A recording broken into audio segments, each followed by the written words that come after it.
The Buccaneers' second season is already more than halfway done, and we've finally reached Lizzy and Hector's high society wedding. One minor issue is that Lizzy is having an affair with Theo, who is still legally married to her best friend Nan. In A Whole Love, Season 2, Episode 5, Theo unexpectedly reappears in their life.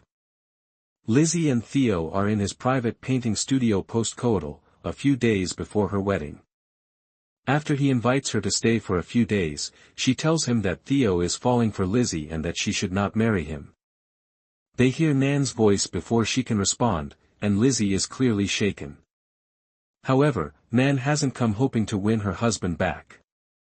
In order to gain an advantage over James C. Down, she views her marriage as one of convenience and power, even though she has been very honest about her love for Guy. Until the measure is enacted allowing Ginny to return home, Nan proposes that she remain at the castle to present a unified face. After that, they can have separate lives without making their split public. This makes Theo happy because it means he still has a shot with Lizzy, and he takes advantage of his agreement with Nan as soon as possible. Theo proposes that he accompany Nan when she informs him she is attending a party Conchita is throwing for Lizzy in London. They are, after all, meant to be a public couple, aren't they? Nan pauses when she spots a stray earring on the stairway before they leave for London. As of right now, Nan has no leads, and her best friend Lizzy is probably the last person she believes would be skulking around the castle while she has been away. She doesn't recognize it as hers, and it probably isn't the dowager's. Nan keeps it in her pocket for the time being, but if, and more likely, when, Nan finds out about their romance later this season, it will undoubtedly be a piece of the puzzle. Mabel, Lizzy's sister, notices that Lizzy is anxious about her upcoming wedding in London. Mabel accurately anticipates Lizzy's association with Theo after seeing their strange behavior in last week's episode, but she reminds her that Hector offers her a much more solid union and that the thrill of skulking around with someone will ultimately wear off. Lizzy keeps going through the motions of her engagement, but she is taken aback when Theo and Nan show up. Intimately clutching her fingers like a pinky promise, he requests to meet her in private. She goes, of course. She is upset with Theo for coming, and Lizzy accurately interprets his explanation of the agreement he made with Nan.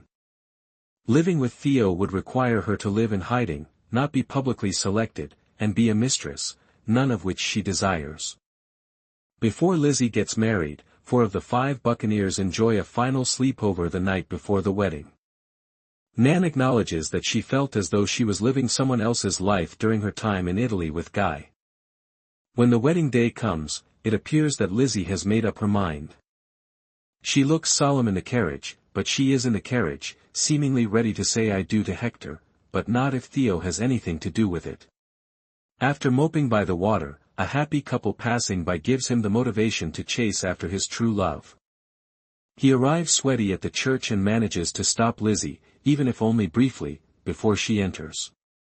They console her, and Lizzy apologizes to Nan for both withholding the letter and ultimately pressuring her to leave, although Nan is unaware of this yet. Though he acknowledges her reservations about being with him, Theo doesn't precisely pressure her to pick him. His final appeal is surprisingly romantic and progressive. Rather than settling for half of the love and passion she deserves, he advises her to choose herself. Is this account now owned by a Theo fan?